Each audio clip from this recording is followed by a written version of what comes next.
Coming up on episode 315 of Wheel Bearings, we got the Mazda CX-90 plug-in hybrid, the 2024 Polestar 2, the Ford F-150 Raptor R and Hyundai Palisade, driving the Lotus Eletre, Xpeng P7, and Zeekr 001. And Mercedes unveils the CLA concept in Munich, along with BMW's Neue Klasse and the VW ID GTI. All that and more coming up next.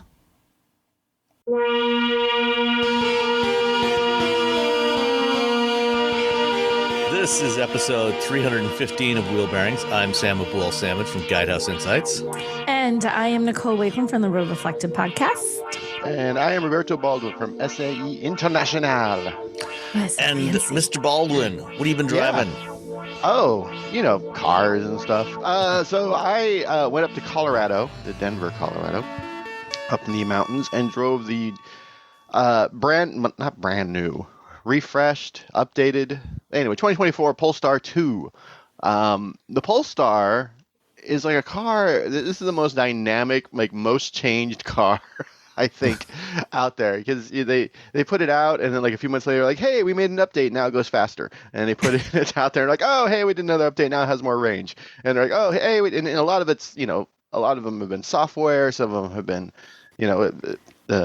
where the power is hitting the wheels. I think originally they had an all-wheel drive and a rear-wheel drive, but then when it actually came to market, it was a all-wheel drive and a front-wheel drive. And now they have for 2024, a all-wheel drive and a rear-wheel drive. And so I drove both of those vehicles, and I'm just here to tell you, just get the rear-wheel drive.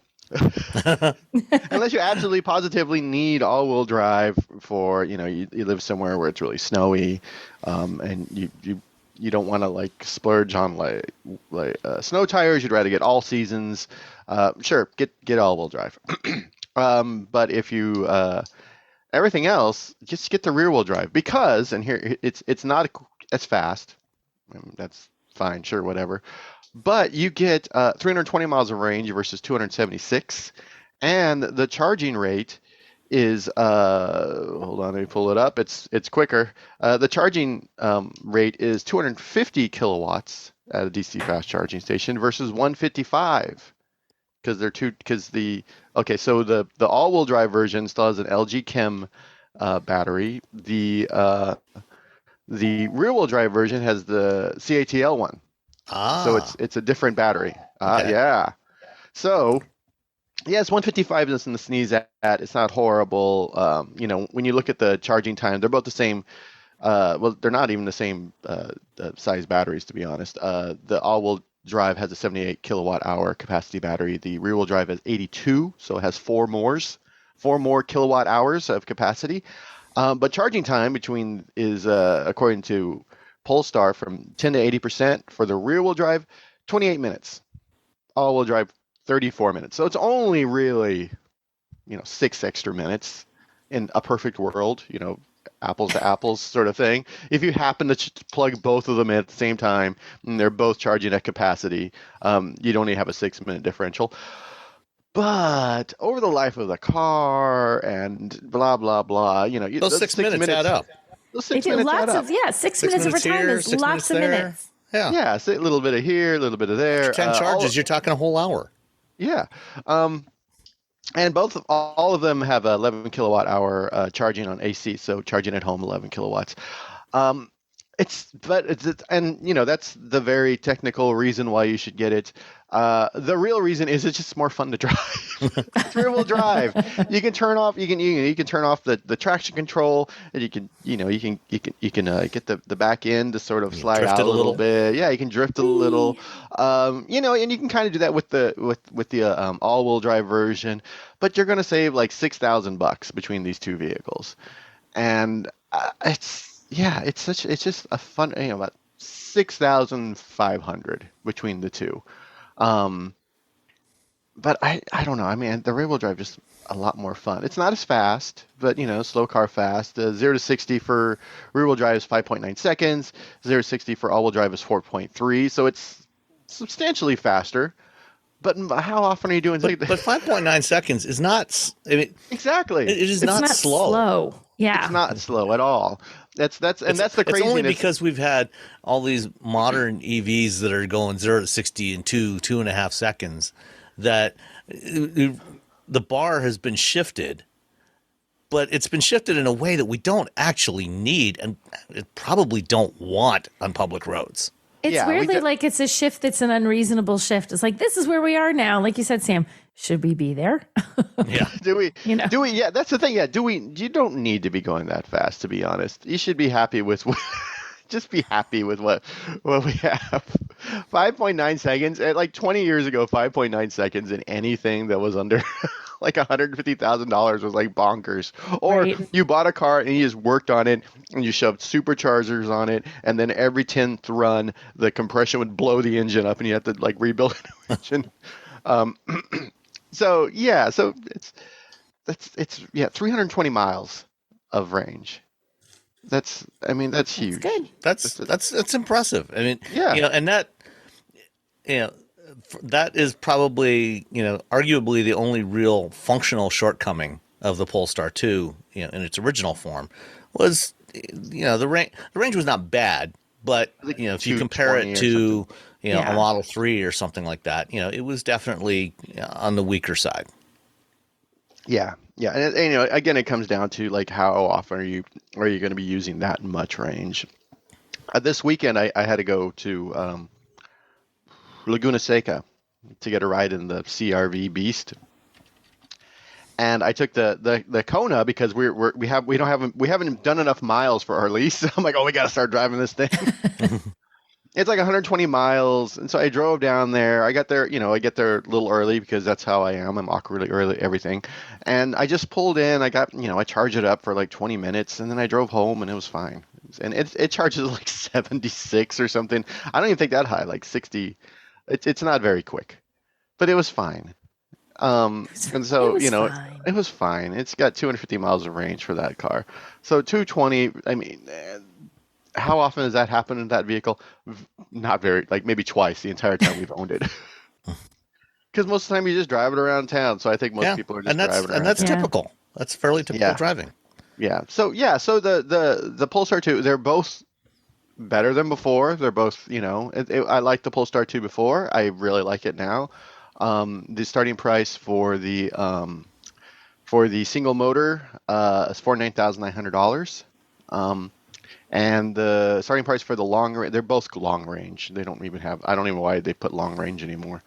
Because they don't have another. I think it's just there's no unlong range. No unlong. It's like maximum strength aspirin or something. Like there's no regular strength. I think overseas. That you say that, like, are you ever like, I don't want the aspirin that's the really good stuff. Give me the stuff that might maybe help, not the stuff that will definitely help. Yeah.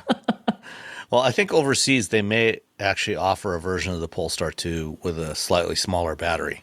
Yeah, but we don't know that. The average person doesn't know that. I still think it's like maximum strength. Yeah. Maximum strength Polestar. So the Polestar 2, the dual motor, 55,300. Now, here's the weird thing is that, not weird. Here's the thing that might push you if you're a big fan of driver's assistance systems. The dual motor has Pilot Pack standard. So the drivers like the full driver's assistance system they have, it's standard. What's nice, both these vehicles will not be built here in the United States, but Polestar is they know how the system works. They're talking about leases on these, so you're not gonna get there and be like, I can't get the $7,500. If you're down with leases, which I'm a big fan of, especially for electric vehicles, because everything keeps changing. Do you see a lot of Polestars? I mean, you're in an EV Central in California, Robbie. Are they common Polestars, they are crazy common here. This is the number one market for them, actually. No kidding. Yeah, I asked them like 6 months ago. I'm like, is the number one market the Bay Area? And someone's like, no. And then they asked somebody up. You're like, yeah. It's like LA. It's like here that I think LA and some other places. Them. And it's I think it's the only area. We are silly with Polestars. Yeah, and I think it's the only area where you will find two Polestar stores in relatively close proximity. There's one in San Jose and there's one in Marin. Yeah, and they're building another one. They're building like another one's like in Sacramento, and then they know where people are buying these, and so. And I swear no one even knows what they are here. I've been in the car with like people on occasion, and a Polestar goes by, and like, what is that? Like, it's a Polestar. Wow, like it's like this unicorn that like the average consumer has no idea what the heck it is in New Hampshire, apparently. Oh, okay. I thought it was like another automotive journalist. I'm like, oh, no. No, I mean, like just regular people. Like most people, if Ford drives by, people know Ford, right? Polestar drives by, they're like, what is that thing? Yeah, they don't know what it is. Space car. All right. I mean, unless you are a longtime Volvo fan, you probably would, I mean, Polestar's a relatively new brand as a standalone brand. It's only a couple of years old. They haven't sold that many cars. They don't have that many showrooms. If you were a longtime Volvo fan, then you probably know what Polestar is, because they started off as a brand. The company started off in the mid 90s building Volvo race cars, and then they started doing tuned Volvos for the road. And then eventually Volvo just bought Polestar and brought them in house. And so if you go buy a Volvo, most of the Volvo models are available in a Polestar engineered variant, which is slightly higher performance, better brakes, better tune, differently tuned suspension, and of course bright yellow seatbelts. That makes all the more difference. Kind of gold seatbelts, but yeah. So the Polestar 2. If you happen to live near me, you've seen them all over the place. If you haven't, then I don't know. They're all over the place, to be honest. It's sort of bonkers. How many there are here versus you go anywhere else on the planet and you're like, oh, okay. And we'll probably start seeing a lot more Polestar next year after the 3 and the 4 arrive here. Mm. Yeah, they're expanding their sales footprint. They have these little stores. What's nice is it's kind of like Tesla, where you're not haggling with someone, so you're not going to go, oh, I want a Polestar 2, and you're going to get there and it's going to be like a $15,000 like markup. It's going to be whatever the Polestar 2 costs. I remember when people were asking like, oh, should I get a Tesla or should I get a Polestar? I'm like, well, I like the Polestar, and both of them are not going to rip you off if you go buy them. and unlike Tesla, Polestar doesn't, just randomly change its prices from week to week. Yeah, that's another weird. You're like, oh man, how many do we? They tend to be a little more consistent with their pricing. All right, Nicole, what have you been driving? I've been driving several things that are very unlike each other. The first one I'll talk about, I had the Ford F-150 Raptor. I feel like it's like the car for Pirate Day. What are you driving? The Raptor. Which is. And just in case that wasn't clear to people, that is the Raptor R, not the supercharged V8. Yes. So it's ridiculous. There's your review. Okay. Next vehicle. It is such a small use case where it makes sense for anyone, and even those people, I'm like, yeah, it makes sense for you, but what you're doing doesn't make sense. So but this is the car for your craziness, or truck for your craziness. It has a 5.2 liter supercharged V8 with a modest 700 horsepower and 640 pound-feet of torque. So weak compared to a TRX. I know, it's just like, it's whatever. Like, why even bother? But it is ridiculously fun. The thing is, like, you're buying this truck because you might buy it just because it looks freaking cool. I mean, it's amazing. It's impressive. It is like ridiculous sitting in my driveway. But like, there's a very narrow number of people who live somewhere where they can take full advantage of what this does. Like, do you live where there's a desert? No? Okay. You can't make use of this the way, that narrows it down to people who live in Robbie's end of the world, or who live in, the Southwest. There's a narrow range of people who can truly open this up and go crazy, go nuts with it. And if you're one of those people, have at it, because it is really, really fun. For the rest of us, it just looks really cool and could do really cool stuff if we could get to that kind of open desert expanse where you could drive stupidly fast and jump it and do all the crazy things that you want to do in this, but you cannot do it on city streets. I mean, you could, but they're going to arrest you. So so much fun to drive this. The thing is, the impracticality of it, though. I mean, I love this truck, but at the same time, like, this is just so ridiculous.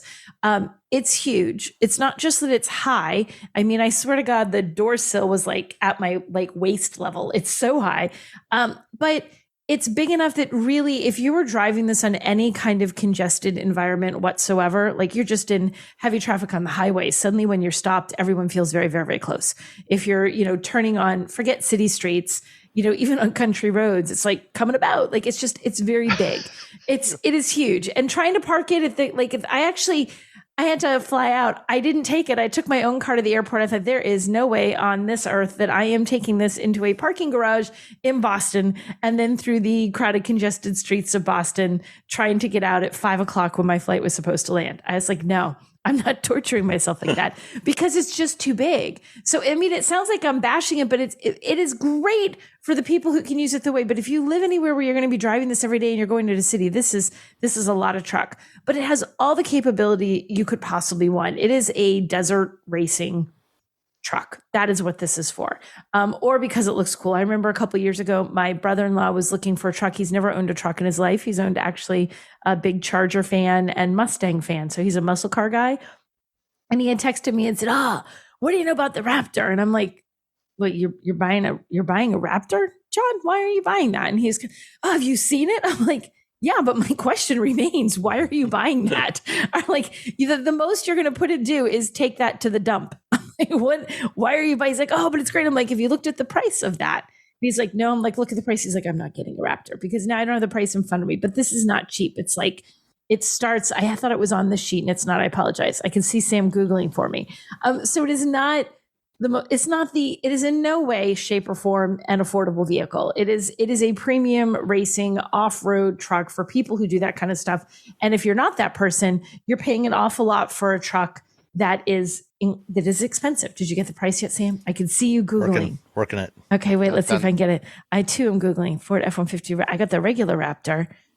The regular Raptor. Let's see. So the standard Raptor with just a relatively mild 450 horsepower EcoBoost V6 starts at $76,775. Okay. Let's see. I'm trying to get to the Raptor R. Why am I having such a hard? Ford, your site is very slow today. So I'm trying to pull it up. Ford. Wait, Ford. Here we go. Wait, I'm almost there. No, I can only get up to Raptor. I'm only seeing up to the $70,000 Raptor. If you click in. Oh, here we go. Then you can select the 5.2 liter, which is as we're scrolling down the same thing. You can scroll faster. $109,345. $109,000. So that is firmly in luxury car territory. And although this isn't like luxury in terms of being this smooth, elegant, refined wood trims, leather this, leather that, it's luxury in that its capability is its luxury. The capability that it has is what makes it a $105,000 truck. There's a 12-inch touchscreen, you got Apple CarPlay and Android Auto. It's huge. I mean, and you could put linebackers in the back of this, no problem. It even has a cookie table. It even has a cookie table, which I love. Like, you have a little table. Although I had half a dozen different people say to me, what if you suddenly need to, you need to put the car in park? And I'm like, you have to be in park to do this in the first place. Like, because the gear shift goes down. I'm like, they don't let you do this while you're driving down the highway, guys. It's not how this works. So what I still think is an amazing feature, I joke about it being a cookie table, but just to have a table in your vehicle, like if you just, you're stopping and you just want to stop and grab something to eat, or especially if you are using this off-road, you're doing the off-road thing, you're kind of living in your car for a little while. You don't just tend to drive to the desert, drive 2 miles and drive back again. You go to Burning Man and you get stuck. Right? You might as well have something somewhere to eat. You're going to have a table. You know what though? If you went to Burning Man with this thing, with the tires that come on it from the factory, you will be stuck because these are not mud terrain tires. Stuck. They're not mud terrain tires. These are all terrains. They're not mud. We know a guy. A guy with a Raptor. We do. We know a guy who he had some problems. These are similar. These are the same kind of tires that you'll find on a Bronco Raptor. Yeah, they're all terrain tires. They do not mix well with mud. If you go in mud with these tires, you will instantly spin the tires, and then they will just be caked, and they will look like racing slicks. So is this like zero traction? Is this like you shouldn't, like the Gremlins thing? Don't put the cute little guy in the water. What is the thing after midnight? Yes, You can't feed him after midnight. Don't take it in the mud or your truck is going nowhere. Is this the same kind of warning? You can do it, but you won't be happy. You got to buy mud tires. You got to get those. That's the Ford F-150 Raptor, which is an absolute hoot. And if you are that case scenario, if you either have $100,000 to burn and you just love how it looks, because there is truly nothing wrong with buying a vehicle because you can afford it and you like it and it has no practical use in your life. Like, this makes me happy, does what I need it to do, and I have fun driving around in it, then knock yourself out. Or if you're someone who really does go off in the desert and drive fast and do all that kind of stuff, it's absolutely brilliant. I mean, it's the vehicle you want. I'm curious how much fun you have with that car when you're just driving to Target every day. Well, that's the thing. Like, I was mostly driving it around, right? And although I was getting, every time I stopped, I was getting the, like, from bros in their what all look like tiny little trucks. Now that I'm driving this thing, like, nice truck, lady. So I mean, it looks good. It's fun to drive. It sounds incredible, but I don't know that I would want to drive. I mean, as a daily driver, unless my not daily driver included going out in the desert and racing this, I wouldn't want this because it just isn't. It isn't a practical daily driver at all. Not even. But if you live like out in the middle of nowhere. Yes. And you're like, oh, sometimes I just go driving around for funsies. Yeah, this is your jam. Exactly. But if you're not that person driving around for funsies, then it is not the car for you. I mean, it is. And driving it around on the highways, it actually was surprisingly well-mannered for such an off-road truck with these huge tires and stuff. Like, I was driving around, I expected that super bounce and sway where you're like, whoa, when you go, like, where you're steering back. And the previous gen Raptor was like that. It was very soft. Yeah, they're trying to catch up with the Ram when it comes to ride quality, and they did it the wrong way. So I'm curious. Did you even bother to check the fuel economy on the Raptor R? Why bother? No. If you can afford $109,000, I know it's ridiculous. I didn't even look because I know it's ridiculous. No, I did not check fuel. That was not on my list. I like you're just like leaned into the microphone. No. No. You're at like a congressional hearing. You're like, yes. No, Senator, I did not. For what it's worth, for anybody that happens to be interested, the EPA fuel economy rating for the Raptor R. Oh God. 10 miles per gallon city, 15 highway, and 12 combined. Oh my gosh. Which means you're never going to get that because that's like the perfect. No. You'll be lucky to hit 10. Yeah. I was thinking, I can't imagine that you would hit 10. I can't imagine. I mean, I guess you could if you drove it. You're driving really slow up your dirt road. The lightest foot on that gas pedal, like I should accelerate gingerly, like there's an egg beneath my foot. Like really, really light. That's the only way you could get that 10, I think. Now, there is one other scenario where a vehicle like the Raptor would actually work really well, which is dealing with Michigan potholes. Because you got those 37-inch tires. You got tons of sidewall. And the sidewall on those tires is easily going to swallow up even the worst Michigan potholes. Yes. So desert racing by Robbie or Michigan for potholes. That's it. Those are the two people who should be buying this. Everybody else, move along. This is not. Well, I'm gonna give a shout out real quick to Jonathan Gitlin over at Ars Technica. Wrote something about really small sidewalls. He ended up with a Ioniq 5. It had small sidewalls, got big wheels, and it got a flat tire. I've had 2 of these vehicles like in the last 6 months. Well, maybe 6. I don't know how long things happen, but I've had them where like small sidewalls. You hit something, boom, flat tire. Boom, flat tire. Let's stop. We don't need the big wheels. Don't get the big wheels anymore. Get the smaller wheels, get the larger sidewall, because you're just going to be a happier person. Like the car's going to ride better, and you're less likely to get when you hit a pothole to just have it blow out. That is actually one of the reasons why when we bought our Civic, I actually opted for the EX model instead of the Sport, because the Sport was on 18-inch wheels with shallower sidewalls. The EX is on 17s and wanted a little more sidewall. And even with that extra sidewall, I've had to replace 2 tires because of damage, where you get a big bulge in the sidewall. I just replaced one a couple of weeks ago, where there was a big bulge in the sidewall from hitting a pothole. And you can't, like, if you get a hole in your tire, like along the tread, they take it in $20 to $50 or whatever. If you get a hole in the sidewall, that's it. That tire's shot. They can't do anything. So now you got to buy a brand new tire. And well, it's worse than that, because there's a very high probability that if you do that, you're also going to damage the wheel. And now you're looking not just a couple $100 for, $100 to $200 for a tire, but also several $100s for a new alloy wheel. So it becomes very, very, very expensive very fast. Yeah. So get the smaller wheel, the larger sidewall. That's Robbie's PSA for the day. That's my PSA for the Robbie's day. PSA. Yeah. And if you're buying an EV, those even more smaller, so, because the smaller wheels are as wheels get bigger, they get a lot heavier, and that adds a lot of rotational inertia and really cuts down your range. Like on the Ioniq 6, if you get the rear drive Ioniq 6 with the 18-inch wheels, you get it's rated at something like 360 miles of range, and with the 20-inch wheels, that drops to I think 270. See. Yep. Smaller wheels, everybody. Smaller wheels are the way to go. It doesn't seem that way, but it is. In your brain, because it looks cooler.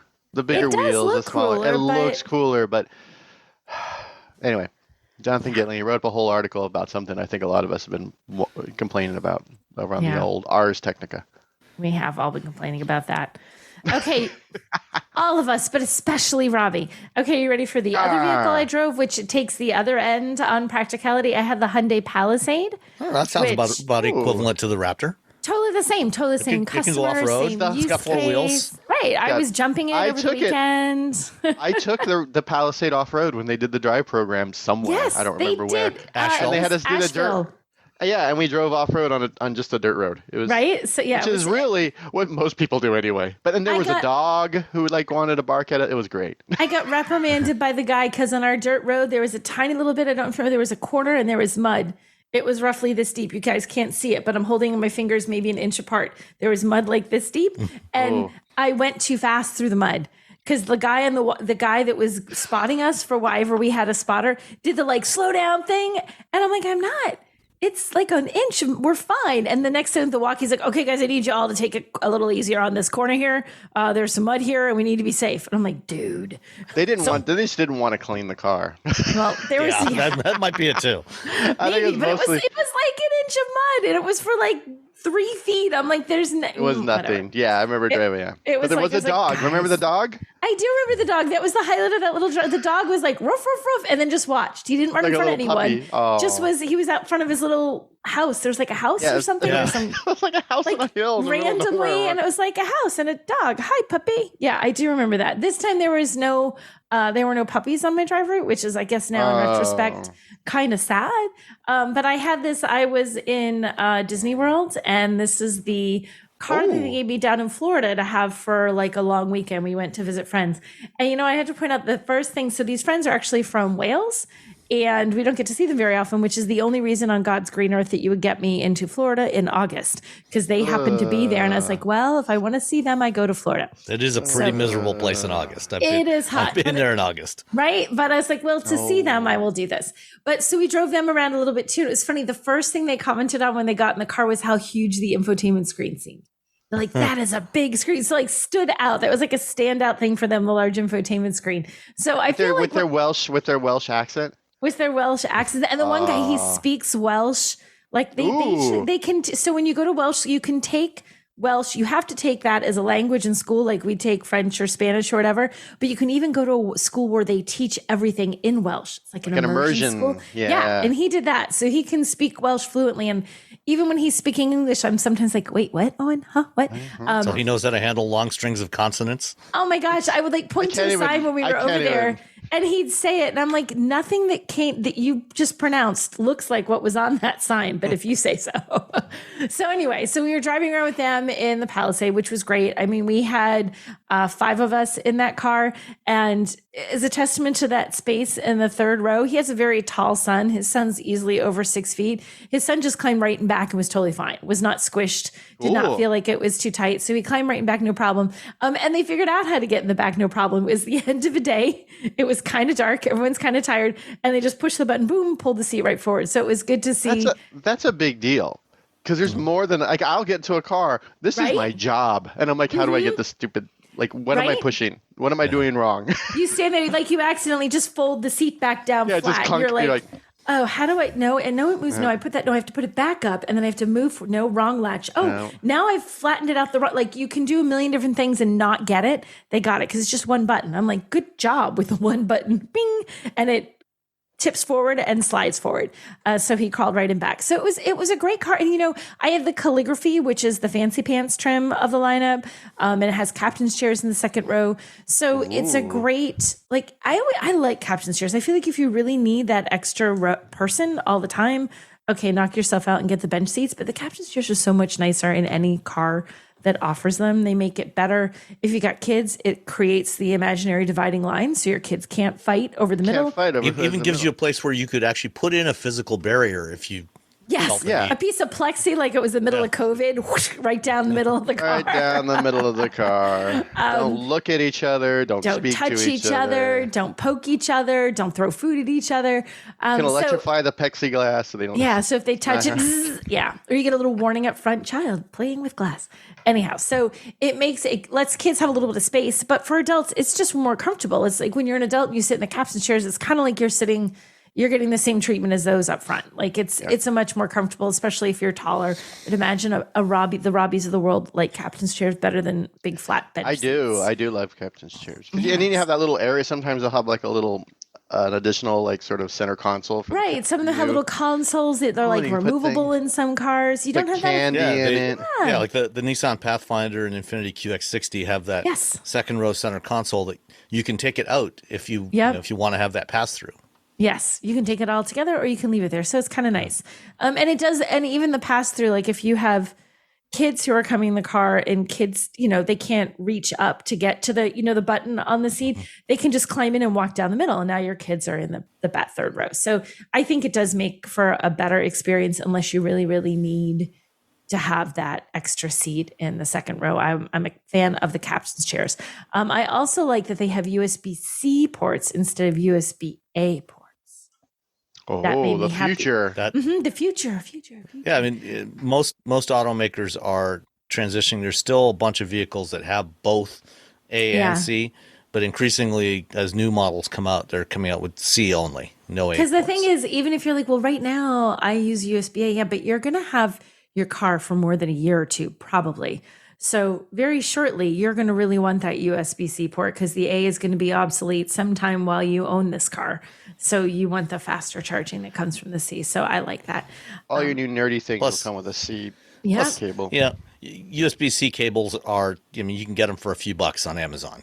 Right. So I have one that does both. Just get a 5-pack of cables for $12. Yeah. I got one that has like a little adapter on the end and it's chained to the actual cable so I can go back and forth depending on what the situation is. So that's my interim cable.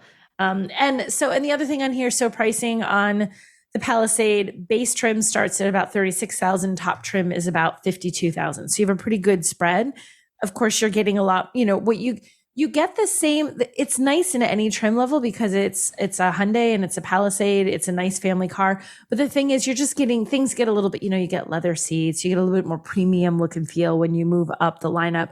So I feel like it's if you don't have the budget and you have to go for the base trim, you don't feel like you're totally suffering. You don't have that sense of like, oh my gosh, I really wish I had a few more dollars to spend on this car because this is awful. It doesn't, Hyundais generally don't feel like garbagey and cheap when you get to the base trims. They still feel decent. Yeah, you don't have the fancy leather seats and you have some things you sacrifice, but it's not a sacrifice where it makes you dread your car for the next 10 years.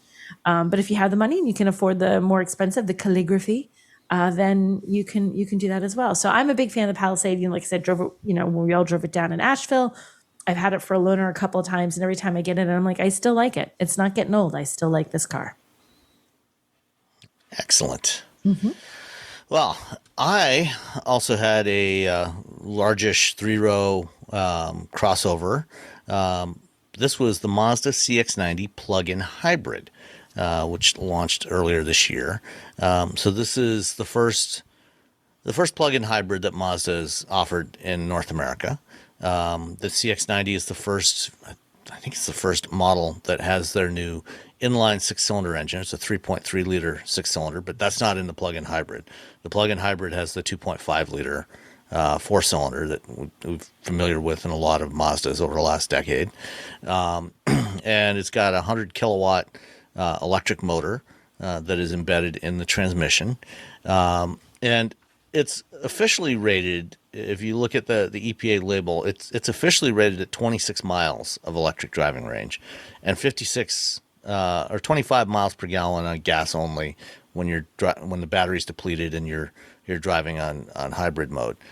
I took it out on my usual drive loop that I use for plug-in hybrids, and I actually got it to go 31 miles before the engine came on. Cool. So, if you're not flooring it constantly, you can get it to go quite a ways on electricity, and you can do most of your driving on electricity alone if you plug it in every night. The CX-90, following in the path of what Mazda's been doing for the past, I don't know how many years now, better part of the last decade, is a definite shift towards a more premium feel, slightly more premium pricing. But this one was had the Premium Plus package on it. And it was in rhodium white. I would have preferred one of the reds, either the Soul Crystal red or I forget the new darker red that they launched. Oh, I forget what the new name is. Yeah, it's more burgundy-ish. Yeah, exactly. Yeah, it's pretty. But the white still looks great. It's a great design. It's very much in keeping with Mazda's current design ethos. Kind of the smoother surfaces. Looks like a pebble that's been in a creek.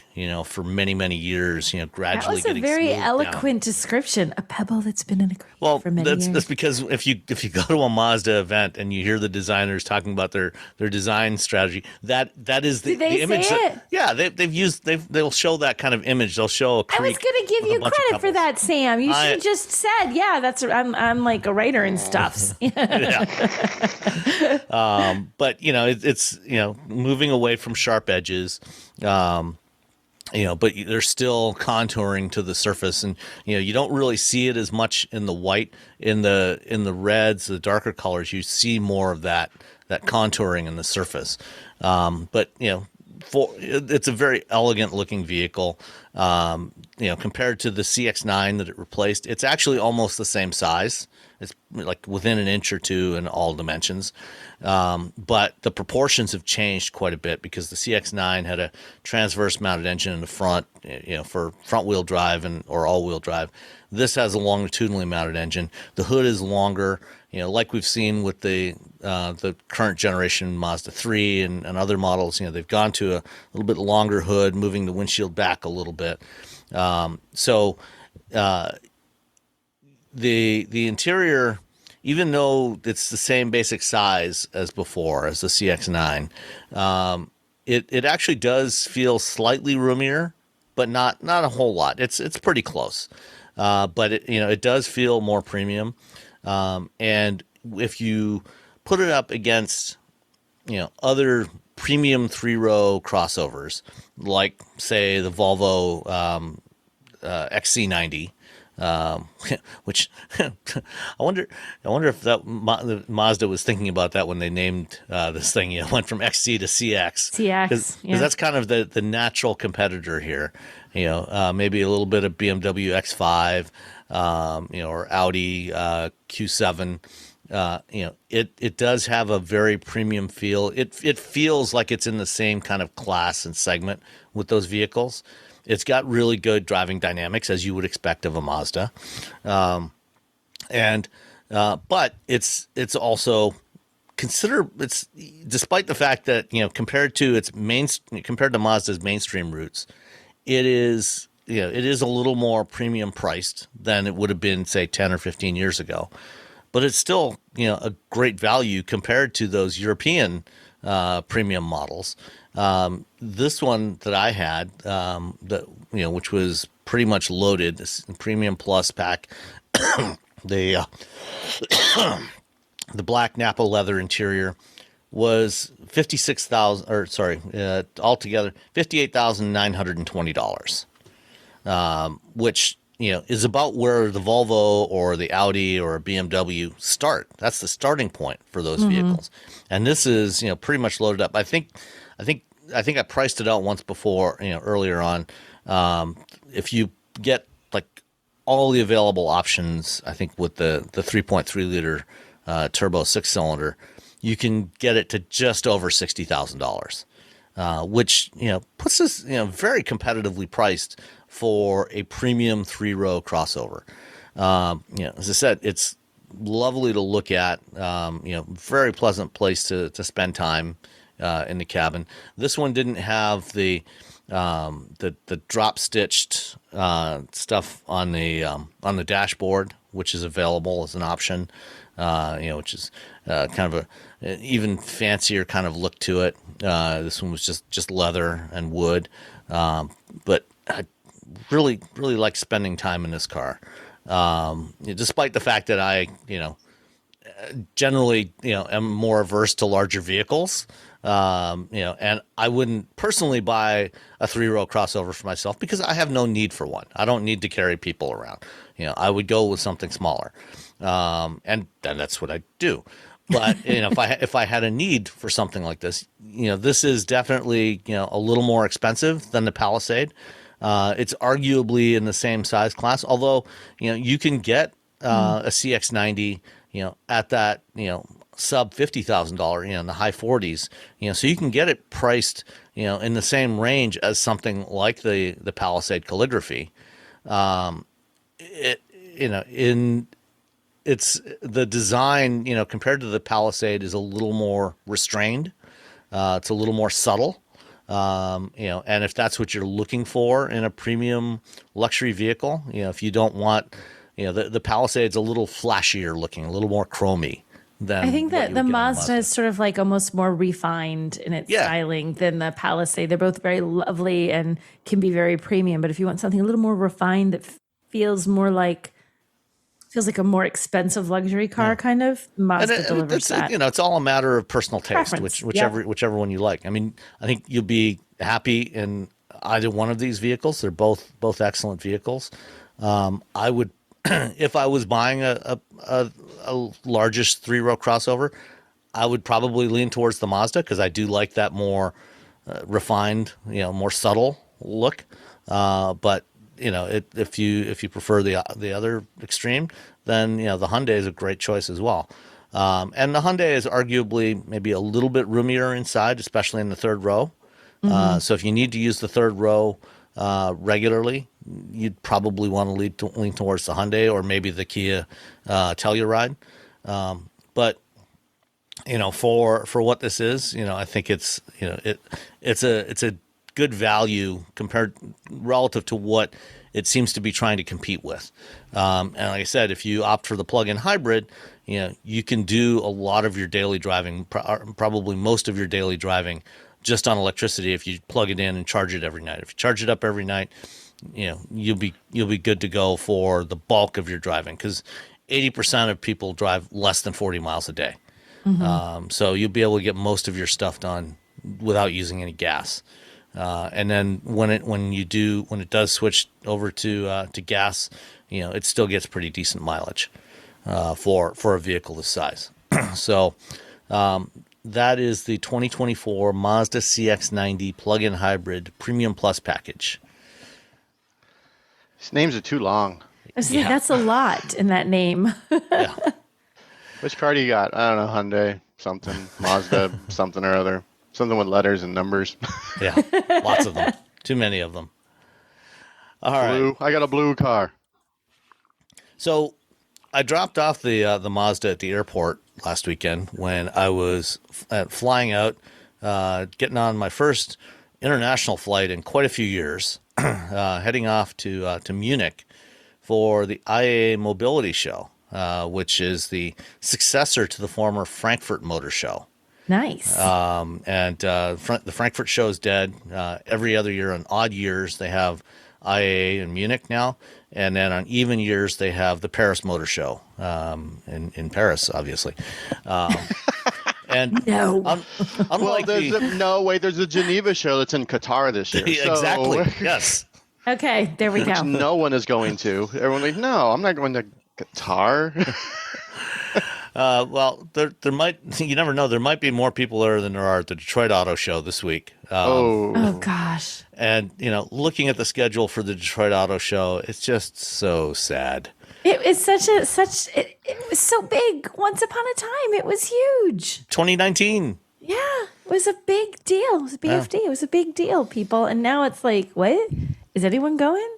Yeah, I mean, IAA was actually a pretty good-sized show. A lot of companies there. Interestingly, I'm going to pause here for a second. I'm looking at Robbie's picture. Is it snowing in your office? What is that? No, it's just dusty. I have the window open all the time. In my house. Okay. So the sun shines right through. All of a sudden you're right. Like right behind my computer is my window, so the sun shines right. Anybody through. watch Stranger Things? It's like he's in the upside down in Stranger So I'm moving, but I have the window open all the time because the catio is right there outside of my office, so the cats can get in and out. But I have a big plot of dirt in my land behind my house, and so it gets dusty in my office. So I'm constantly dusting, and it's never enough. That's funny. And all I'm doing is I'm moving things because I have band practice right after we're done. I have to run off the band practice, and I realize I need to grab the incorrect lyrics for this band.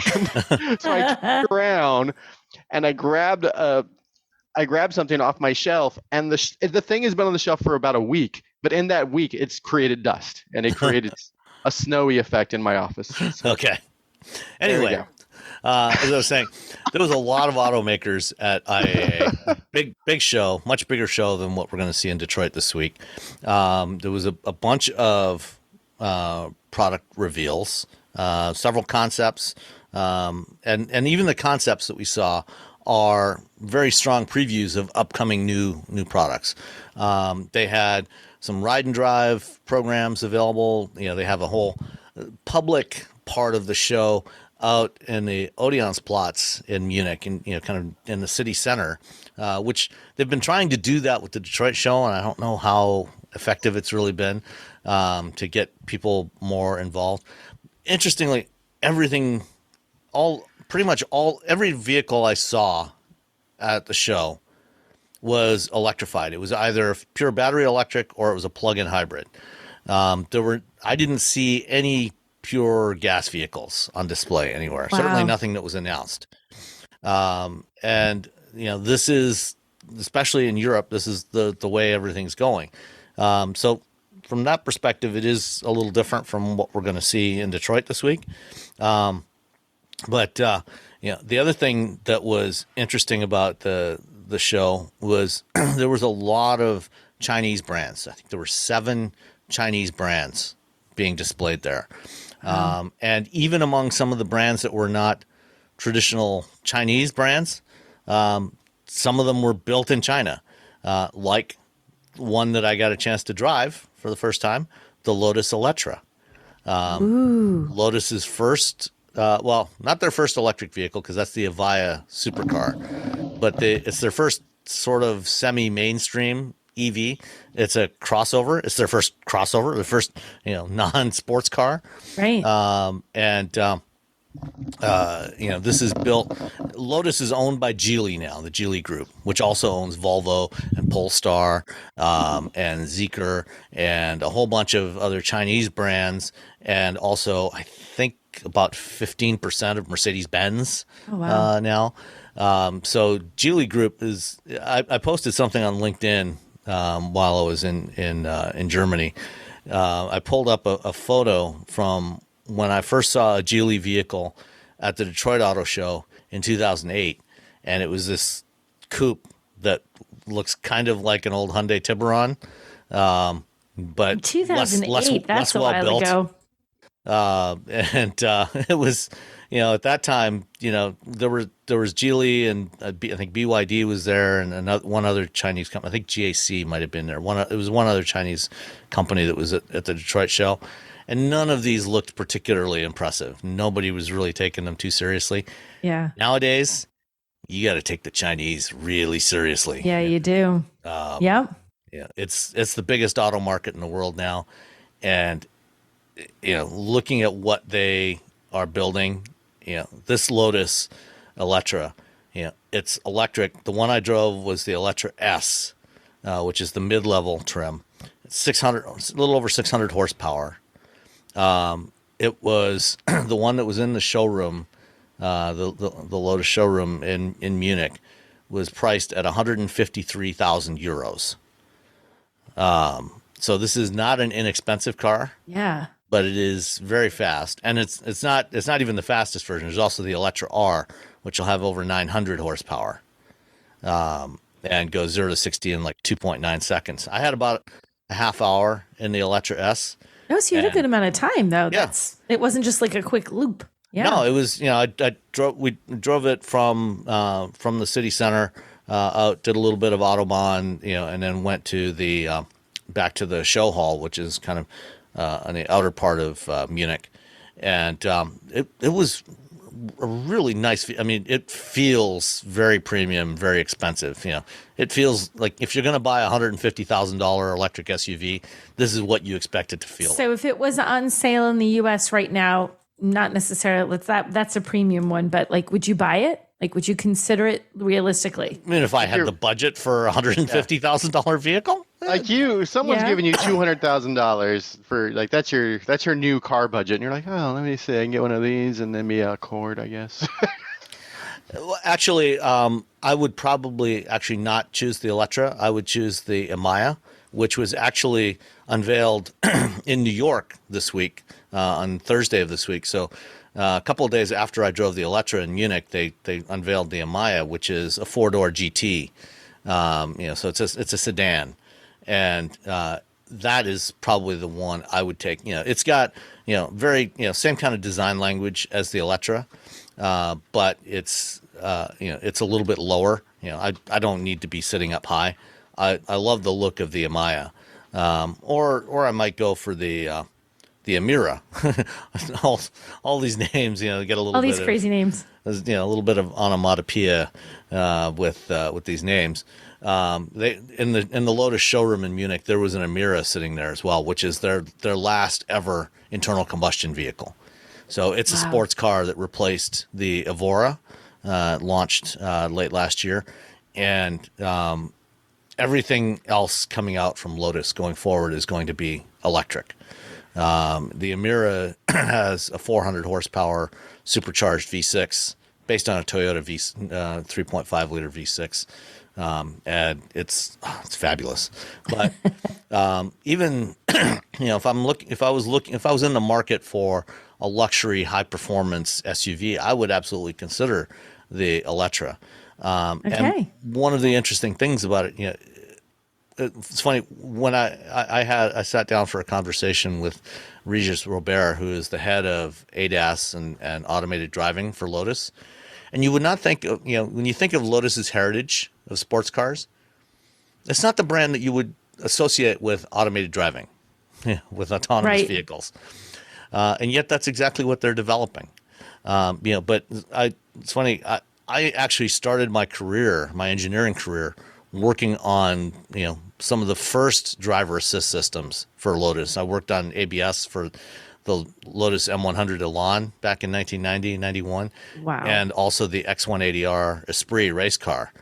And that was kind of like all they had in terms of driver assist on those vehicles. It was just basic ABS, nothing else. But now, these vehicles are equipped with 4 LiDAR sensors.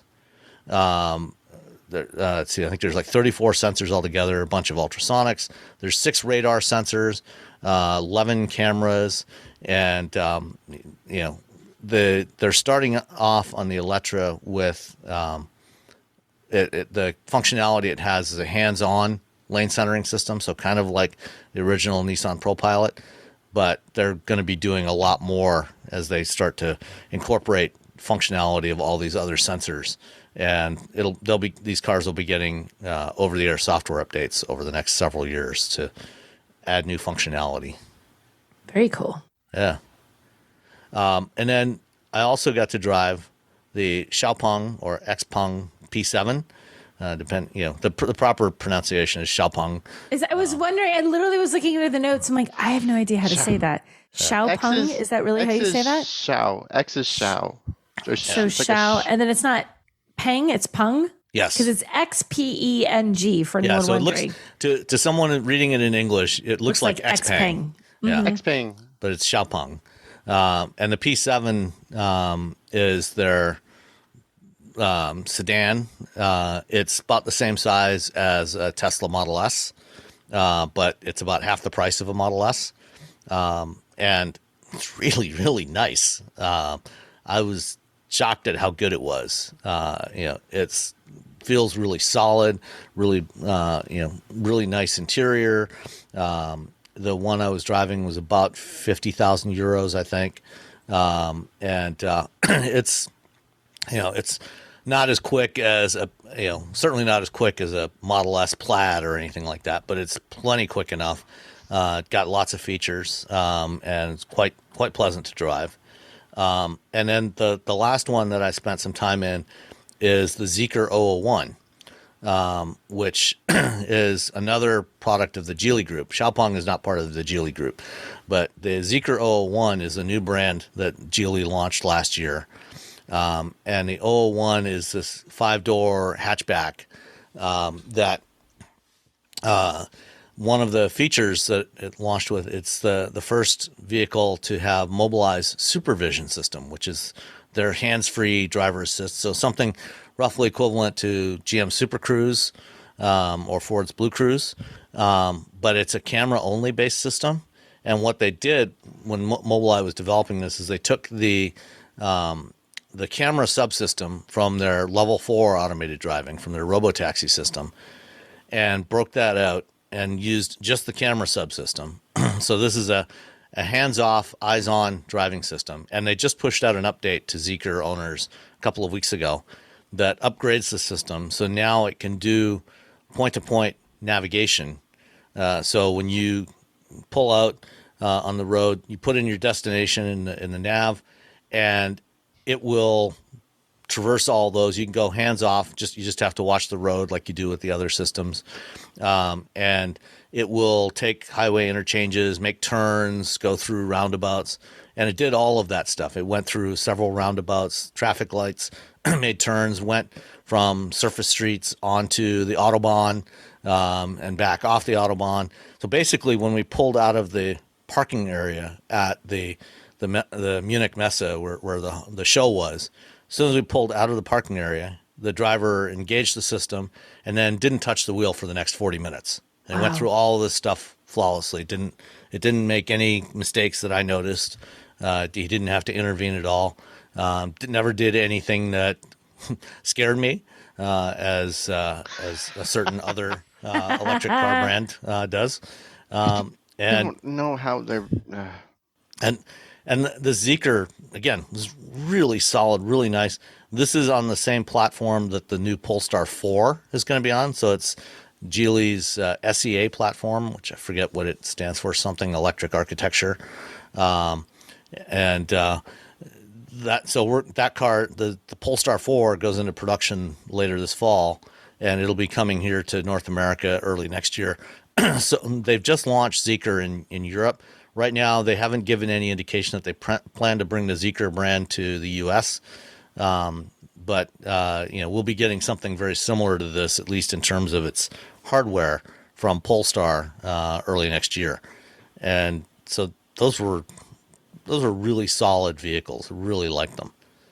And then there was some other stuff that was shown. You guys saw the VW ID GTI? Don't even get me started until they tell me it's here. Robbie's like, no, I will not participate in this conversation. I want the no. You bring the car here. You bring the car.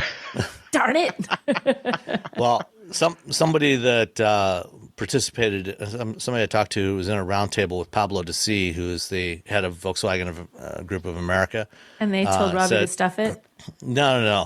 Pablo de C was indicating very strongly that this car will be coming to North America. And he's pretty forthcoming. Yeah. I mean, this car looks so cool. It's so cute. It's a little bit smaller than the current Golf, but bigger than Golfs of the past. It's bigger than a current European market Polo, but smaller than a Golf. And they've got to bring this here. All we wanted was an e-Golf with more range. That's all we wanted. Yeah. That was all we needed. That's it. That's all that we wanted. Well, we might just be getting that with this ID GTI. It looks cute. I love how it looks. Looks fantastic. Yeah, it is fun looking, and I think it should be a lot of fun to drive. And then there was the Mercedes Vision CLA, which is their next generation smaller sedan going electric, and I think this is on their new EV architecture, which is supposed to be a lot more efficient than their current one. It's an 800-volt architecture, so it'll charge. It says it'll charge up to 248 miles in 15 minutes, 750 kilometers, 466 miles of range on the WLTP, which should put it somewhere in between 350 and 370 at least on the EPA ratings. And what do you think of this one? I like it. Those are some wheels. The wheels on that are crazy. I'm trying to get a closer picture of those wheels. Those are funky, man. I just, they had the A class here, and no one bought it. And I love the A class so much. So I don't know are we going to get it? I mean, if you were Mercedes, would you bring another small sedan over after the last one? You're like, we're bringing you the A class, and then no one bought it, and they're like, well, all right, fine. Did they say for sure this is coming here or would come here potentially? I know it's just a concept. I don't know if they did. I believe it is coming here. It looks really cool. Should hope so. They've continued their let's put more lights on the inside because we haven't put enough lights on the inside of the cars we've introduced recently. Like, look at those interior pictures. Wow, there's like a million things that light up in those. Everything lights up. I'm surprised you don't sit down. It's not like your feet don't touch the floor and it lights up boom, boom, boom, boom, wherever you tap your feet. It's very much like the interior of the EQXX. Yeah. Just a little bit more refined. Well, keep in mind, I mean, most of that stuff isn't going to show up. Yeah, I mean, this is a concept. It is a concept, yes. But it gives you an indication of the design direction they're going with this. And I do hope that they keep the front lights on this. Yeah, I like those. The daytime running lamps are actually a 3-pointed star, Mercedes star. Yeah, they're really cool. I bet they won't keep that. I don't know. I think you think they'll be allowed to? You think it breaks? Like, I feel like lighting is one of those things we're really but it's daytime. About. If they're running lights, it can be any shape they want. Yeah, the only requirement is that they have to be white. They can't be any other color. For front lights, they have to be white. Except I also want them to keep the crazy wheels that have the little Mercedes star in it. Yeah. People are going to be so angry you pay that $500 for their light up Mercedes badge on their vehicles. They're going to be like, oh, these people get it for free. Lights. Yeah, wah wah.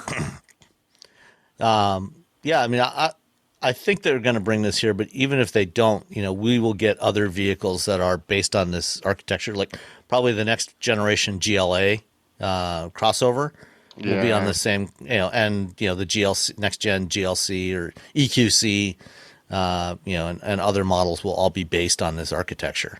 Yeah. So I think they learned a lot. They learned a lot from that EQXX. Like, every time I talk to them about it, they're like, we learned this, and like we were able to do this without the modules because we found out that the batteries lasted longer than we anticipated, and just on and on and on with all this stuff. So that EQXX was like really just sort of a testing bed for good learning right. I mean, and this is kind of the next stage. They've taken the ideas from the EQXX and refined it, to something that's more producible. Yeah. And then another year and a half, 2 years, this something based on this will come to the market. And this is like everything else they've been doing, or like what other manufacturers are doing. They're going to the coast to coast screen in here, that stretches across the Ginormous entire dashboard. screens. Yeah. It's fine, whatever. I don't care. It's fine. The coast to coast screens, I'm just like, I just don't. Do you think it's going to be a fad? Do you think they're going to ease up on those? Like right now it's the thing, and all of a sudden it's going to be like, wait a minute, we don't need to do this. We got to ease up on this. I don't know what I still haven't figured out the like real like long-term value for that passenger screen, because everyone has their phone. And I did watch a movie once in the car, like in a Mercedes, because you could like watch a movie. I was as a passenger for a little bit. I watched it for a little bit, and I was like, I guess there's this, but everyone has their phone, everyone has their iPad, and so it's sort of. Hold on, let me put on some other headphones so I can listen. I think it just makes you not feel left out. Maybe it's supposed to make you feel like you're part of the experiencing the car just as much as the driver. It's the driving experience, Robbie. I guess if they have more video games, you have some control. Things they can let you do things on the passenger side screen that they don't want to do on the center screen, because if it's on the passenger side, they know the driver's not going to be reaching over there to do it. So they can let you do things that you wouldn't do on the center screen because you don't want the driver like tapping on a keyboard or something. Yeah. Sure. Robbie's like, I don't know. I don't approve. I mean, the cost. We're fine. If they're going to be replacing buttons and knobs, then no, I don't like them at all. If they're in addition to like the return of buttons and knobs for certain features, then sure, fine. If I'm sure there's people who love them. I cannot. You're not those people. Car when I have them, like, hey, look at this, and I try to talk it up, and no one cares. That's my problem. It's like I can't get other people excited, so I'm just like, oh, okay, fine. All right. The other big reveal at Munich was the BMW Vision Neue Klasse. So Neue Klasse, German for new class. They last used this term back in the late 60s. They had the Neue Klasse, which became the BMW 1600 in 2002, that generation of vehicles, and then the subsequent 3 Series and the other newer models from BMW. And now they brought that back again. Yes, their next pivot for BMW. So this is this is the car that is probably going to be the next generation 3 Series. It's a brand new all electric only platform. It's not a flexible platform like the ones they're using today for the i5 and the i7 and some other vehicles.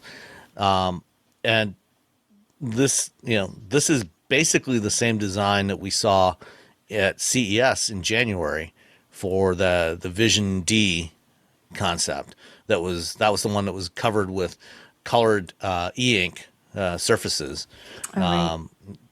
The e-ink is gone, but the basic shape of this is the same. Well, they have an e-ink strip along the window. Yeah.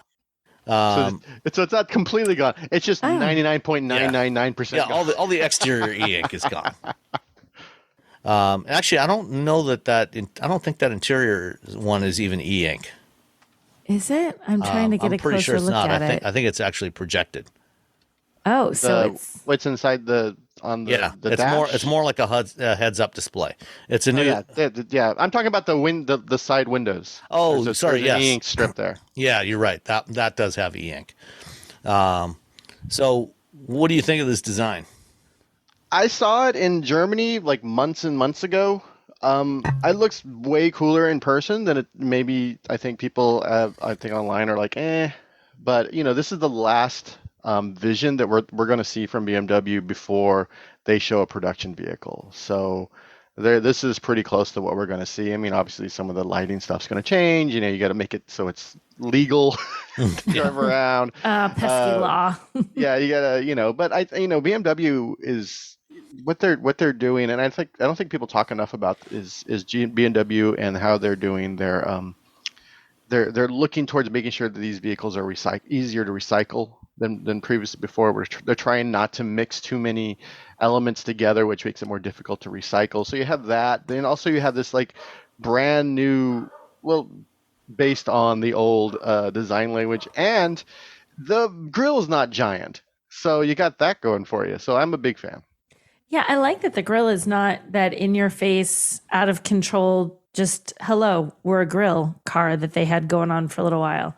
I kind of like the style on this. It looks kind of cool. I'm really curious to see how close what they actually produce. Like you said, this is not exactly what we're going to get. So it's going to change up. I'd like to see this design stay pretty intact. It looks pretty neat. Yeah. Yeah, no, and it looks really good in person. So I saw it on the show floor in Munich. It looks great. I think it's a nice tidy size. I would love to, have a 3 Series that looks a lot like this. And I think, especially the front and rear lighting, I think it's actually going to be extremely close to this. Because they can do a lot of interesting stuff with modern lighting technologies that allow them to do stuff like this that doesn't look like a traditional headlamp, but with the projection systems they've got with LEDs, they can create idealized patterns on the ground for lighting up the environment. So I think this is going to be very close to what we see, and they've also gone with a much simpler interior design too. It gets rid of the traditional iDrive center controller. You've got a touchscreen, but there's also new voice control systems, and you've got this full width heads-up display across the base of the windshield. So even though there isn't a traditional cluster in front of the driver, you actually have the display directly in front of the driver. Plus, there's information on the other side for the passenger. It's not high enough to be used as for watching videos or anything for the passenger. They'll have to revert to using their mobile devices for that. But you can display a lot of information across there, and it's close to the driver's line of sight, but not and you can see it in all kinds of lighting conditions. So there's that, and I think this is going to be very interesting. And there's a lot of other new technologies in this thing, like the new battery system, new motors that are supposed to make the Neue Klasse a lot more efficient. And even for the vehicles that aren't built directly on the Neue Klasse platform, the technologies like the battery and the motors and the power electronics are going to be used in other vehicles. So BMW right now is building a new battery plant adjacent to their factory in Spartanburg, South Carolina, and the batteries and the motors and everything are going to be used also in some of their flexible platform EVs, like the next gen X5 and other stuff that's built in Spartanburg. So BMW is switching from the prismatic cells that they use today, which are rectangular cells, to 46 millimeter cylindrical cells, which are the same diameter as the ones that Tesla is using now for some of their vehicles. It looks like giant AA batteries. Yeah, but they're actually taller. The Tesla cells are 46 millimeter diameter by 80 millimeters long. BMW is using 95 and 120 millimeter cells, depending on the application. So they'll be even bigger than the Tesla cells. So it's impressive like what BMW's done, especially they're using these motors without the permanent magnets in it, because they're like, well, that's just one more thing that we have to deal with when it comes to tracking like where this stuff comes from. And everyone else was just like, well, you're not going to get the efficiency, you're not going to get the power out of these motors, and BMW did it. I remember I had when BMW announced it at an event, I wrote it up. It went up, and I immediately got a text message from another automaker saying, how are they doing this? Like, literally text me. I'm like, I guess they are. He's like, are they really doing this? I'm like, yes, they are. Yeah. I mean, traditionally, AC induction motors have been a little less efficient than permanent magnet motors, but they're cheaper to manufacture. And BMW found a way to get induction motors that were actually as efficient or more efficient than permanent magnet motors, keep that cheaper manufacturing cost, And I know, when I've driven the i4 and others, they are surprisingly efficient. I mean, they're as good as anything with permanent magnet motors. Yeah. No, it's they and most of those rare earth magnets, they're from one source. And if that source says, you know what, we don't feel like selling them this month, or we're not going to do as many, or there's a tariff that we don't like, then you're an automaker who's sort of like stuck with dealing with that one source. Yep. Which is China. China is like most of the permanent, the rare earth magnets come from China. And and BMW doesn't have to worry about that. They can fine, we're cool. All right. There was also other good news that came out this week about BMW. They've decided to drop their idea of trying to charge a subscription for heated seats. Woohoo! For every good idea, there's a bad idea, people.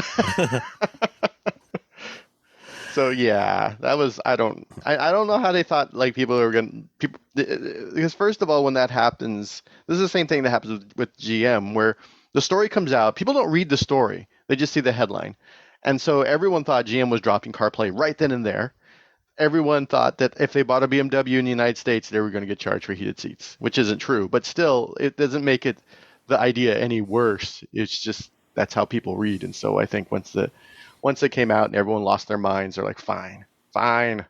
Yeah, well, I mean, they were only test marketing this in a few countries, in the UK, Germany, New Zealand, South Korea, and South Africa. Those are the only places where they were trying this subscription for the seats. And it did not go over well with customers, just as it didn't go over well when they tried to charge $80 a year for access to Apple CarPlay a few years back, and they dropped that idea. Yeah, there was a lot of pushback. Every time I had a BMW, I would mention it. Yeah. So yeah, now so they're getting rid of that. We're still going to see subscriptions for features, like Ford is charging a subscription fee for Blue Cruise now, and instead of a one-time fee, but and you're going to see it, things like that from other manufacturers, but it's not going to be for the kinds of stuff that we have traditionally just bought once when you buy the car. Yeah, there's going to be a lot of weird software things that you probably won't use every day. Yeah. So once a year, like, I need Blue Cruise because I'm Nicole and I'm going to Disneyland again. Yep. Again. All right. Let's answer. We got one listener question this week from Andrew Pappas.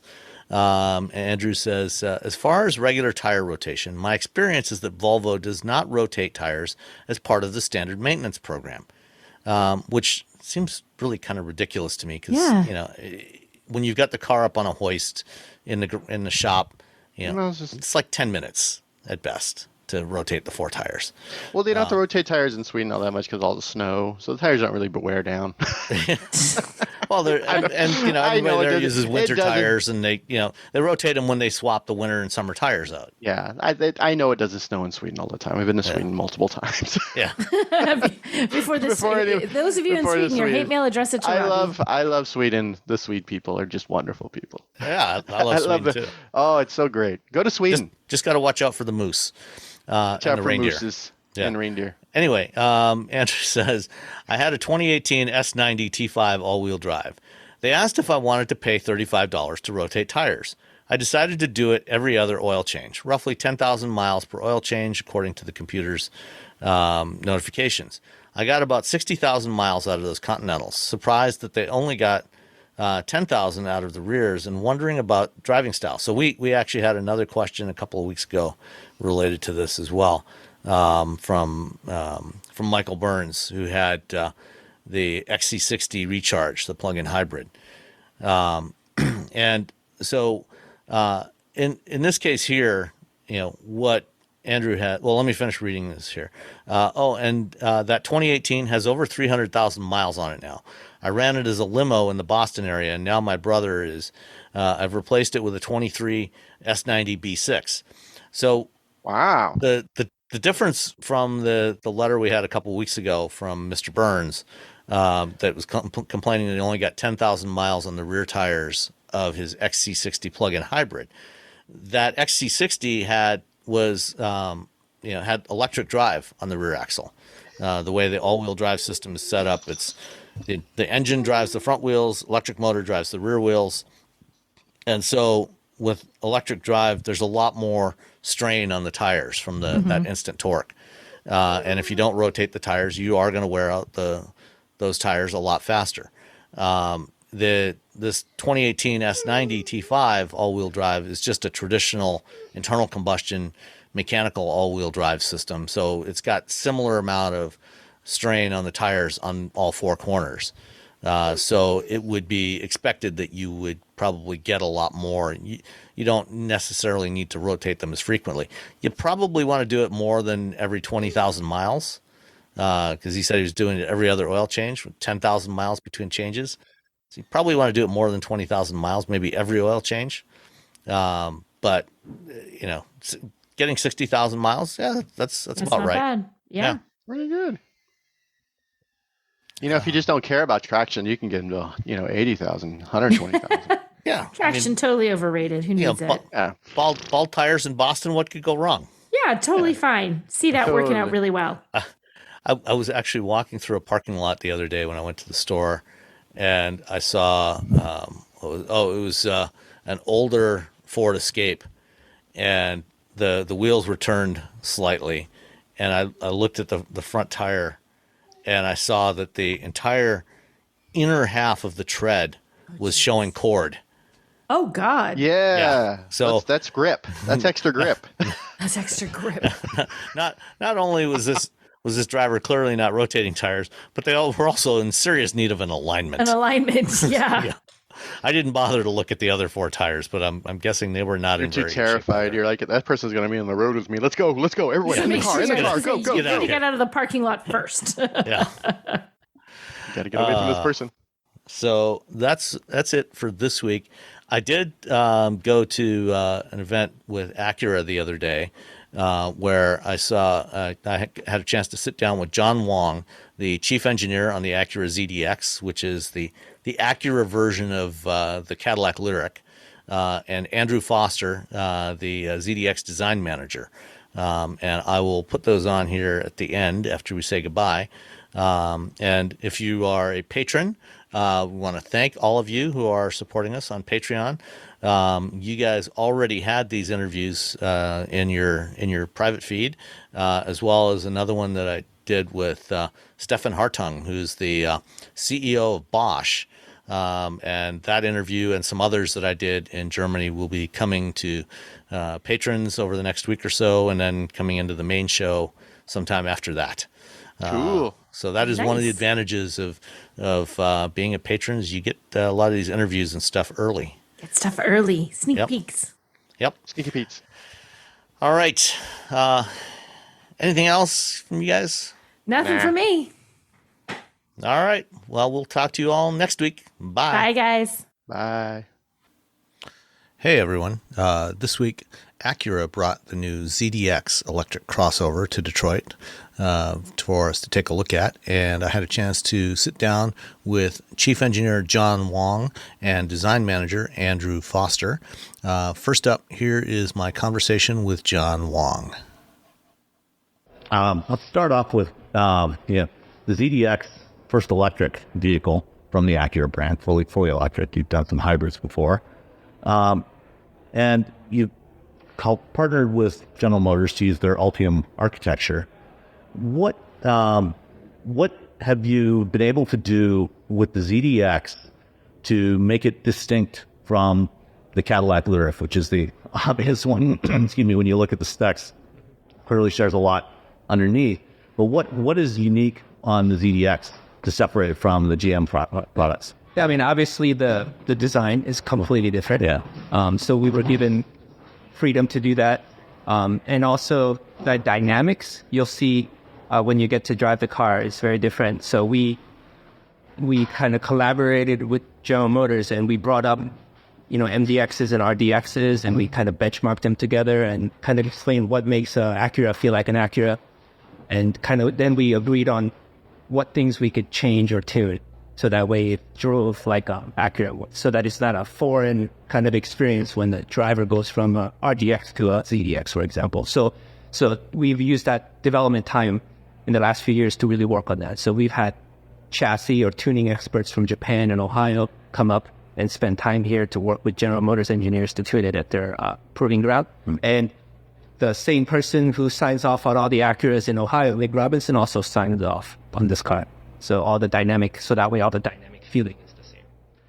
So, driving dynamics has clearly been an important aspect of Acura products for a long time.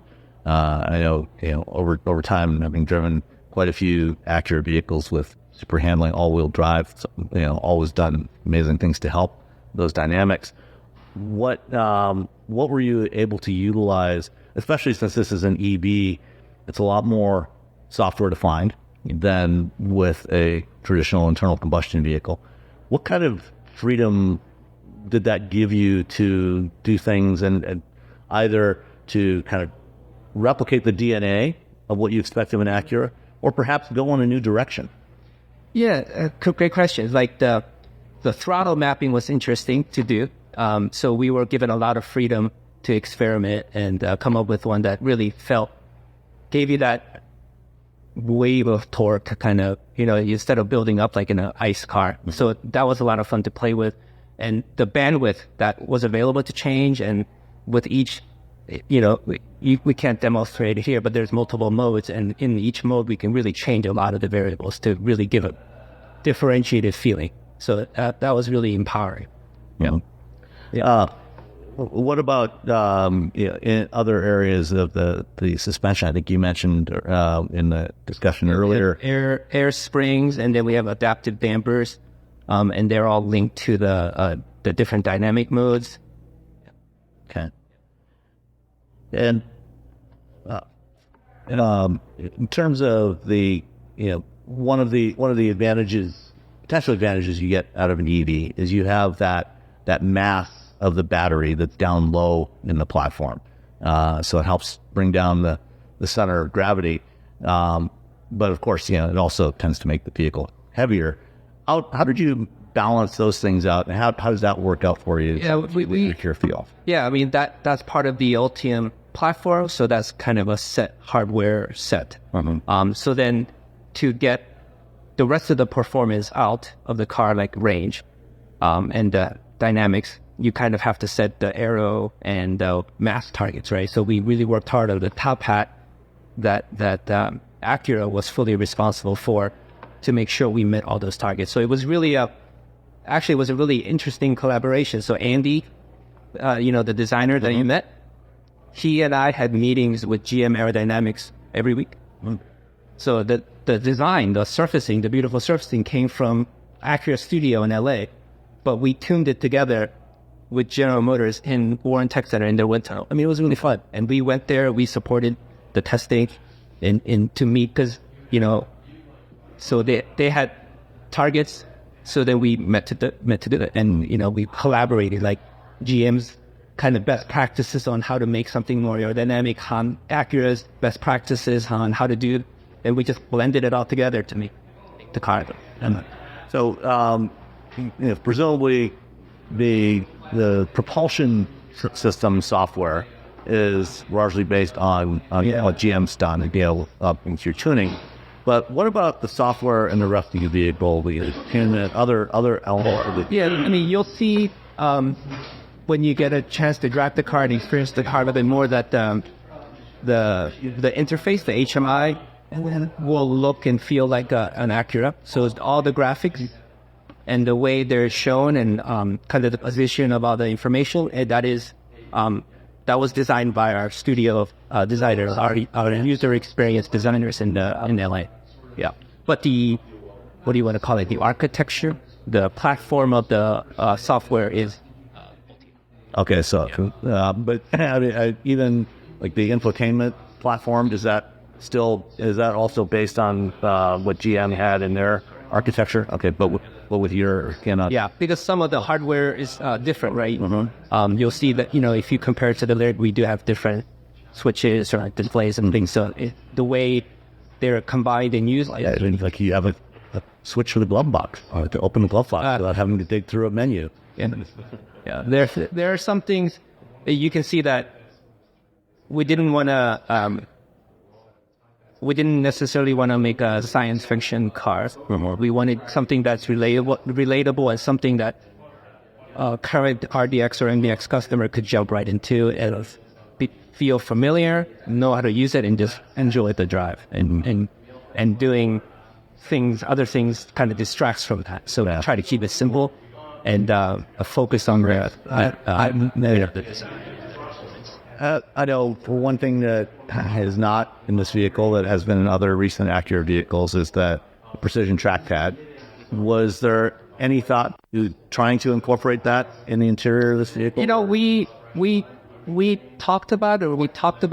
discussed more input solutions to the screen, but the Ultima platform has a shifter on the car, so that really kind of freed up the console space. So we thought, why put the trackpad there or the dynamic mode controller? Why don't we free this console space up for real, customer usability? So we kind of made that decision to move away from it and just let touch and voice be the main interface. And with Google built in, it works. Yeah, I haven't yet driven the new Accord, but I've driven a number of other vehicles, including several GM vehicles with the Google Android Automotive platform with gas. So it definitely works really well. Are there are there any things that you would have liked to have done with this car and that you weren't able to achieve? Really, if you bang it, it's about flipping it twice and type. Have a ludicrous mode? No, just no, we don't need that. Actually, almost no one needs. Yeah, and then those. Let me rephrase the question a little bit. From the development of this vehicle, first EV for the Acura brand, are there any lessons that you took away from this that will be carried forward into the development of other new vehicles? Oh, yeah. Acura. The kind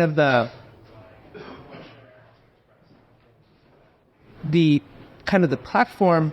What an electric car, when you drive it, that experience is so, I don't know how to say, so quiet, so smooth, and that really highlights the sounds of everything else in the car. So you really have to pay attention to that fuzz and weak rattle. You really have to pay attention to the sounds that each widget makes. And it is truly amazing what you pick up now, because there's no engine idling or a lot of things that would have gotten masked by the powertrain in the past. Something shaking in the console you would have never thought. For the ventilated seat fan, you would have never heard it, but now you do. So you have to take remediation, and that's a big lesson, because people are always worried about masks and things, but you have to make it hard quiet, because that's the value. I mean, that's truly that experience. The one pedal driving and that smooth, quiet feeling and that powerful acceleration at highway. I mean, it's really, really empowering, actually. I love driving it.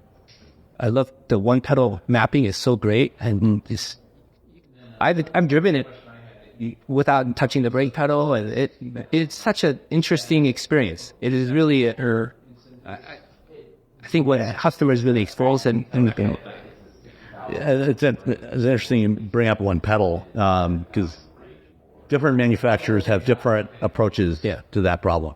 Some are very much, they're willing to give drivers, everything in terms of, from basically traditional replicating an ICE coasting to, full on one pedal, bring the car to a stop. And others, not willing to go quite that far. For example, I just got back from Germany for IAA. And I had a chance to actually spend a little bit of time driving the new Lotus Eletre. And they did not go down that path. You can't get that kind of really strong regen. And did you change anything in that area from what GM has done in their vehicles? Or we didn't, because their setting was so good. Yeah.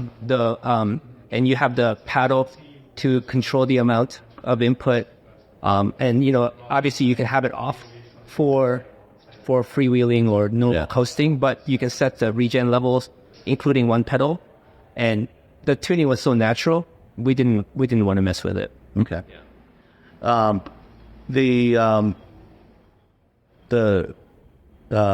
This is the first vehicle from Acura that has the Acura Watch 360 Plus hands-free. How did you change anything in there in terms of the feel or the way it operates from GM's original Super Cruise implementation? The user experience or the graphics are unique and different. Some of the sensor positionings are different just based on the design, but the functionality will be similar. It's based on the Super Yes. So same level of like things like automatic overtaking and it'll have automatic lane change and automatic lane change and return. Okay, great. Is there anything else that you got out of this program, or that is special about this vehicle that you want to highlight? I mean, it's a combination, right? The design is wonderful. In real life, the car looks so great. That's a great color, by the way. That blue. Excellent range, and I mean the cool interior. Take that Bang & Olufsen system when you get to listen to it. This car's not tuned right, or tuned to the final production spec. But when you listen to it, it's fantastic. And what a great choice you guys decided to partner with them. So that Baosonic, I mean it is wonderful. It is so clear, and the sound stages go bright. It's fantastic. So I'm really proud of that Bang & Olufsen system, and to do it it's in a collaboration. And the fun and kind of the electrical architecture, because it's kind of the EV platform or the Ultium platform. It's kind of our partner's kind of wheelhouse, right? Mm-hmm.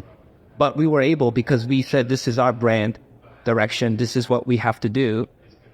They work with us, and I think it's not just a testament to how good Bang & Olufsen is or how well we place the speakers or tuned it. It's that Honda and GM work together. It wouldn't have happened if either side didn't want to do it, right? So I'm so proud of that we did that, and it took a long time to negotiate source and all this stuff, but it was kind of a, I don't want to say a late ad, but it wasn't from the beginning of the program planned. So it took a lot of recovery or activity to get it done. And once you listen to it, you'll be blown away. It's amazing. Yeah. And last thing, now that you've done this program, and the prologue presumably is nearing completion as well, and getting ready for launch, do you foresee potentially continuing? I mean, obviously Honda and Acura have your own internal platforms that you're developing, but is there opportunities for more collaboration with GM, with Ultium, or in other areas? Yeah, I mean, we've made some announcements about our intention and what we might end up doing with General Motors in the future, but he's not really in a position to talk. Yeah, I'm not in those kind of meetings. Okay, fair enough. What we've announced. Yeah. So we did announce that we had, some potential future collaboration. Right, on a smaller, but beyond that, we haven't really talked about anything specific with GM. I mean, obviously, we do have a joint venture with them with fuel cell development. Actually, SCSM, which is not far down the street from here. We have a new CRV cell launching that will have that module in it, and some other things. I don't know if there are others on the side, but no big product announcements to make today. So, last thing, any final thoughts, things you want people to think about when they consider the ZDX? Why should people consider this over other electric crossovers or SUVs? Yeah, and I would come back to the highlights, right? The design that looks new and fresh like an EV, but at the same time matches with the rest of the lineups, and great range and great dynamic performance. But lastly, something I hope you saw when you saw the real car, not just in photos, the size and the scale of the car, right? I mean, it's exactly what people want and need. I mean, so we didn't try to make something super small or some sort of little hatchback or anything like that. We wanted an actual size of vehicle that people buy today and use. So I feel like we're hitting all the market needs, and customers can just get in and start enjoying right away. They don't have to learn how to open the door. Yeah. All right. Thank you. And now here's my conversation with Acura ZDX design manager, Andrew Foster. Please. Nice to meet you as well. All right. So you led overall design of the ZDX. And I guess first question would be, you're sharing an architecture on this vehicle with the Cadillac Lyriq. How much flexibility did you have in terms of the profile of the car, the hard points, obviously the underbody hard points that's for that architecture, but moving A-pillars around, things like that, door apertures. How much flexibility did you have there? So you're right. You hit it.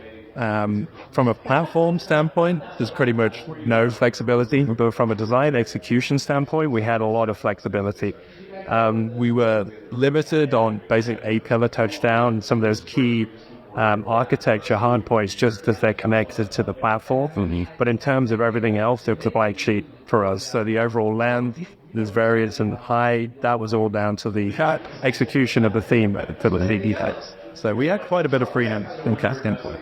One of the questions I like to ask to pilots in recent years as they're working on electric vehicles, and traditionally with internal combustion, vehicles got a face that is in part driven by certain functional requirements, obviously lights, the grill, for airflow, things like that. As you move to electric, some of that, and particularly the grill area, that has often been one of the brand defining elements of a vehicle, that face, is no longer needed, at least not to the same degree. How did you feel about tackling that problem of how to incorporate Acura design DNA, but try to move forward and not just have like a blanked off grill? Great question. I think when we started out, we wanted this product to be recognizable as an Acura. So that was first and foremost in the team's mind. So we started by looking at the signature design elements, like the chicane DRL, the open pentagon grille, dual exhaust on the Type S, and features like that, and saying, okay, what do we feel we can evolve as we move to this first step in our electrification journey? And what do we need to significantly change to communicate its performance in an even era? Going back to the overall face, a lot of the design elements on our ICE products are singular in nature. So it's the chicane DRL, then it's the grille, then it's the lower openings. We wanted to bring all those elements together with the ZDX and have an overall fascia image, and that's where the concept of the illuminated seamless pentagon grille, you have the seamless read of the pentagon that flows into the chicane DRL. And one of the reasons we made sure the chicane DRL was on the top and it was more prominent was to get that seamless read from the grille into the head chicane DRL. So we found that, especially at night, you're going to know this is one big signature. It's an Acura. Something different about it. It's not completely out there and unrecognizable. So that was the first step in terms of the fascia evolution. The second was how to communicate performance. So this is something we started to explore with the Acura Precision EV concept that we debuted in Monterey in 2020. And we spoke a lot about a particle glitch theme, front and rear. Obviously, that was a concept. We wanted to move forward with more of a production-orientated theme, and that's where the heat sink design language came from for the ZDX. So we still get this low, wide, powerful stance, but it's also very functional at the front. You have this kind of interesting design element that is not what you typically expect on an ICE product. So the customer's looking and going, I get it, but there's something different here. What's going on? It feels performance, but it feels functional at the same time. And we carried that theme onto the rear of the car as well, because we didn't have the same design enablers like the quad exhaust that you get on a Type S. We still good design is good design, no matter whether it's an ICE or a EV. You still need great proportion, great stance, good wheel to body, and the heatsink theme on the rear allowed us to really stance the car out, get that performance feeling of like there's something purposeful lower of the car, but it's not the traditional quad exhaust. Yeah, it's interesting, seeing this in person now for the first time, looking at it. And I've seen and driven the Lyriq, and the dimensions are effectively the same. Again, he has slight variations, but almost exactly the same. And yet, looking at this, it does create that visual appearance of looking lower and wider than the Lyriq is. Even though I know rationally it's the same, but my brain is processing it differently. And so can you talk a little bit more about how you achieve that? It's a combination of all the above that you've talked about. We still came back to the roots of what Acura is. It's emotional. The first point of contact for the customer is the exterior design, and it's really, we got to prioritize that. It still has to feel performance, and that's where the emphasis on the lower wide, especially for the Type S with the all-black roof, you really get that sense of this mid-water line. You get graphic separation, and I think that allowed the design team graphically and instantly to effectively change the perception of the proportion to this because we did. So it was through graphics, it was through surfacing, and obviously the 22-inch wheels. Yeah. Oh, that helps. That helps. But yeah, and I think that the horizontal lines of the lighting, for example, versus vertical on the other one. I think that's probably part of it as well. You mentioned earlier particle glitch is something that you did in the concept, the precision concept. Can you explain a little bit more what that is?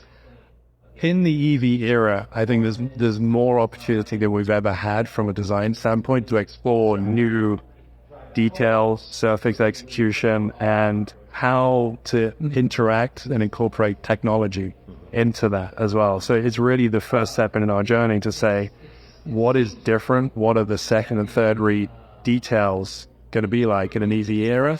And how do they relate to Acura as a brand? So we still have to, at least for me, be somewhat consistent to begin with people understanding it's still an Acura. And you touched on, the Cadillac has the vertical theme. Acura has always been low, wide, powerful stance, and we wanted to embrace that further. So it's really the team's constantly exploring the what if of those kind of elements. And that was our first attempt to really show its ill performance. You still got the feeling of big intakes at the front of a car, but it's different. There's more technology in there. There's more, I don't want to say sculpted, but it is sculpted. Yeah. All right, so let's talk about the interior. And again, a very different kind of feel from the other car. Very much more, I guess, to our degree, what I would expect from a modern Acura. What was the thinking around the interior design? So to start with, we built on the dual experience concept with the interior. It's still a driver-focused product, and that interior design language allowed us to evolve the driver-focused experience with the interior. Some people may think, why don't we have a big wide screen? Mm-hmm. We have a meter, and that still connects, at least for me, back to that driver experience. It's still, whether it's an ICE or an EV, Acura is still a performance brand. It's the emotional connection to the dynamic experience as well as the visual experience, and that was really the starting point for the interior design. And as someone who has never particularly been a fan of touchscreens in cars that you have to drive, I'm just fine with that. Having screens that span the entire dashboard, not so sure about that. Yeah, for us it was all about the drive. Still focusing on that overall driver experience. Okay. And then the packaging of this vehicle. One of the advantages of working from a dedicated EV platform as compared to, say, BMW. We've done a lot of flexible platform. Mm-hmm. You got some advantages there in terms of how you package it to maximize the space for the people inside the vehicle. Yeah, I mean, I can't speak too much to that because it's not my area of expertise. But again, we still want, from a packaging standpoint, the overall profile of the car to be performance-driven, sleek, dynamic, impactful, but still have the expected usability that you would associate with an Acura product, at least from a second row standpoint. And I just got to say, thank you for putting a button or lever or something to open the glove box without having to go into the touchscreen. Yeah. But you're welcome. Much appreciated. I'll pass that on to the interior designer. I know when the first time I sat in the Lyric, I was sitting in there with Chubba Chetta. I don't know if you know Chubba. No, I don't. And we're looking around trying to figure out how to open the glove box. So we just spent about 10 minutes with it. Sometimes the simple things are the best. Yeah, those little details. Yeah. So good to see that you're still focusing on the driver, even as this vehicle starts to incorporate things like hands-free driving capability. It's still all about the driver.